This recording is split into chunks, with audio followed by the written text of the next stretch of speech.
அதிகாரம் 6.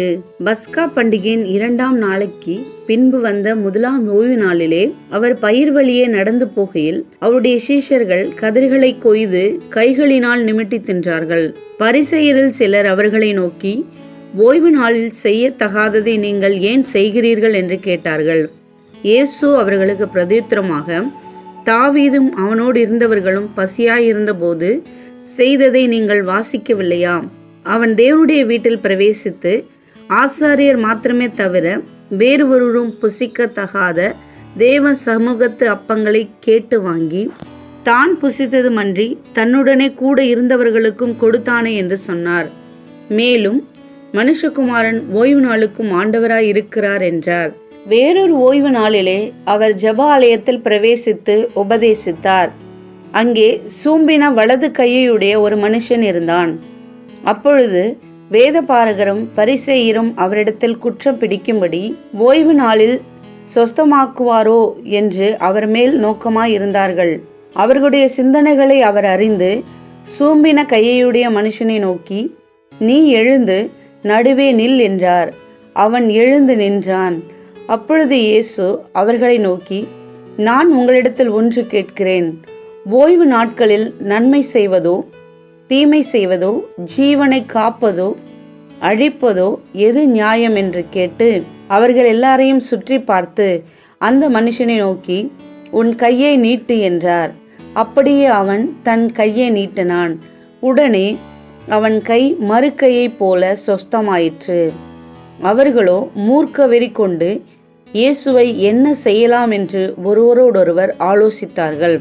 அந்நாட்களிலே அவர் ஜெபம் பண்ணும்படி ஒரு மலையின் மேல் ஏறி முழுவதும் தேவனை நோக்கி ஜெபம் பண்ணி கொண்டிருந்தார். பொழுது விடிந்த போது அவர் தம்முடைய சீஷர்களை வரவழைத்து அவர்களில் 12 பேரை தெரிந்து கொண்டு அவர்களுக்கு அப்போஸ்தலர் என்று பெயரிட்டார். அவர்கள் யாரெனில், பேதுரு என்று தாம் பெயரிட்ட சீமோன், அவன் சகோதரனாகிய அந்திரேயா, யாக்கோபு, யோவான், பிலிப்பு, பர்தலோமேயு, மத்தேயு, தோமா, அல்பேவின் குமாரனாகிய யாக்கோபு, செலோத்தே எனப்பட்ட சீமோன், யாக்கோபின் சகோதரனாகிய யூதா, துரோகியான யூதாஸ் காரியோத்து என்பவர்களே. பின்பு அவர் அவர்களுடனே இறங்கி சமனான ஒரு இடத்திலே நின்றார். அங்கே அவருடைய சீஷரில் அநேகம் பேரும் அவருடைய உபதேசத்தை கேட்கும்படிக்கும் தங்கள் வியாதிகளினின்று குணமாக்கப்படும்படிக்கும் யூதேயா தேசத்து திசைகள் யாவற்றிலிருந்தும் எருசலேம் நகரத்திலிருந்தும் தீரு சீதோன் பட்டணங்கள் இருக்கிற கடலோரத்திலிருந்தும் வந்தவர்களாகிய திரளான ஜனங்களும் இருந்தார்கள்.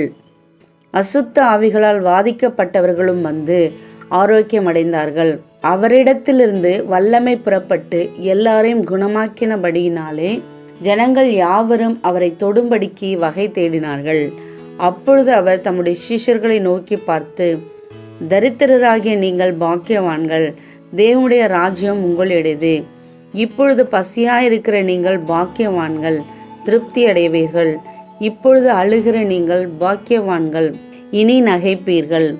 மனுஷகுமாரன் நிமித்தமாக ஜனங்கள் உங்களை பகைத்து உங்களை புறம்பாக்கி உங்களை நிந்தித்து உங்கள் நாமத்தை பொல்லாததென்று தள்ளிவிடும்போது நீங்கள் பாக்கியவான்களாயிருப்பீர்கள். அந்நாளிலே நீங்கள் சந்தோஷப்பட்டு களிகூறுங்கள், பரலோகத்தில் உங்கள் பலன் மிகுதியாயிருக்கும். அவருடைய பிதாக்கள் தீர்க்கதரிசிகளுக்கும் அப்படியே செய்தார்கள். ஐஸ்வர்யவான்களாகிய உங்களுக்கு ஐயோ, உங்கள் ஆறுதலை நீங்கள் அடைந்து தீர்ந்தது. திருப்தியுள்ளவர்களாய் இருக்கிற உங்களுக்கு ஐயோ, பசியாயிருப்பீர்கள். இப்பொழுது நகைக்கிற உங்களுக்கு ஐயோ, இனி துக்கப்பட்டு அழுவீர்கள்.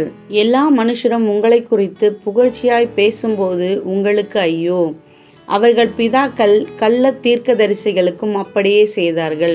எனக்கு செவி கொடுக்கிற உங்களுக்கு நான் சொல்லுகிறேன், உங்கள் சத்துக்களை சிநேகியுங்கள், உங்களை பகைக்கிறவர்களுக்கு நன்மை செய்யுங்கள், உங்களை சபிக்கிறவர்களை ஆசீர்வதியுங்கள், உங்களை நிந்திக்கிறவர்களுக்காக ஜெபம் பண்ணுங்கள். உன்னை ஒரு கன்னத்தில் அறைகிறவனுக்கு மறு கன்னத்தையும் கொடு. உன் அங்கியை எடுத்து கொள்ளுகிறவனுக்கு உன் வஸ்திரத்தையும் எடுத்துக்கொள்ள தடை பண்ணாதே. உன்னிடத்தில் கேட்கிற எவனுக்கும் கொடு. உன்னுடையதை எடுத்து கொள்ளுகிறவனிடத்தில் அதை திரும்ப கேளாதே. மனுஷர் உங்களுக்கு எப்படி செய்ய வேண்டுமென்று விரும்புகிறீர்களோ அப்படியே நீங்களும் அவர்களுக்கு செய்யுங்கள். உங்களை சிநேகிக்கிறவர்களையே நீங்கள் சிநேகித்தால் உங்களுக்கு பலன் என்ன? பாவிகளும் தங்களை சிநேகிக்கிறவர்களை சிநேகிக்கிறார்களே. உங்களுக்கு நன்மை செய்கிறவர்களுக்கே நீங்கள் நன்மை செய்தால் உங்களுக்கு பலன் என்ன? பாவிகளும் அப்படி செய்கிறார்களே. திரும்ப கொடுப்பார்கள் என்று நம்பி நீங்கள் கடன் கொடுத்தால் உங்களுக்கு பலன் என்ன? திரும்ப தங்களுக்கு கொடுக்கப்படும்படியாக பாவிகளும் பாவிகளுக்கு கடன் கொடுக்கிறார்களே. உங்கள் சத்துருக்களை சிநேகியுங்கள், நன்மை செய்யுங்கள், கைமாறு கருதாமல் கடன் கொடுங்கள். அப்பொழுது உங்கள் பலன் மிகுதியாயிருக்கும். உன்னதமானவருக்கு நீங்கள் பிள்ளைகளாய் இருப்பீர்கள். அவர் நன்றி எறியாதவர்களுக்கும் துரோகிகளுக்கும் நன்மை செய்கிறாரே. ஆதலால் உங்கள் பிதா இரக்கமுள்ளவராய் இருக்கிறது போல நீங்களும் இரக்கமுள்ளவர்களாயிருங்கள். மற்றவர்களை குற்றவாளிகள் என்று தீர்க்காதிருங்கள், அப்பொழுது நீங்களும் குற்றவாளிகள் என்று தீர்க்கப்படாதிருப்பீர்கள். மற்றவர்களை ஆக்கினைக்குள்ளாகும்படி தீர்க்காதிருங்கள், அப்பொழுது நீங்களும் ஆக்கினைக்குள்ளாக தீர்க்கப்படாதிருப்பீர்கள். விடுதலை பண்ணுங்கள், அப்பொழுது நீங்களும் விடுதலை பண்ணப்படுவீர்கள். கொடுங்கள், அப்பொழுது உங்களுக்கும் கொடுக்கப்படும். அமுக்கி குலுக்கி சரிந்து விழும்படி நன்றாய் அளந்து உங்கள் மடியிலே போடுவார்கள். நீங்கள் எந்த அளவினால் அளக்கிறீர்களோ அந்த அளவினால் உங்களுக்கும் அளக்கப்படும் என்றார். பின்னும் அவர் ஒரு உவமையை அவர்களுக்கு சொன்னார். குருடனுக்கு குருடன் வழிகாட்டக்கூடுமோ? இருவரும் பள்ளத்தில் விழுவார்கள் அல்லவா? சீஷன் தன் குருவுக்கு மேற்பட்டவன் அல்ல.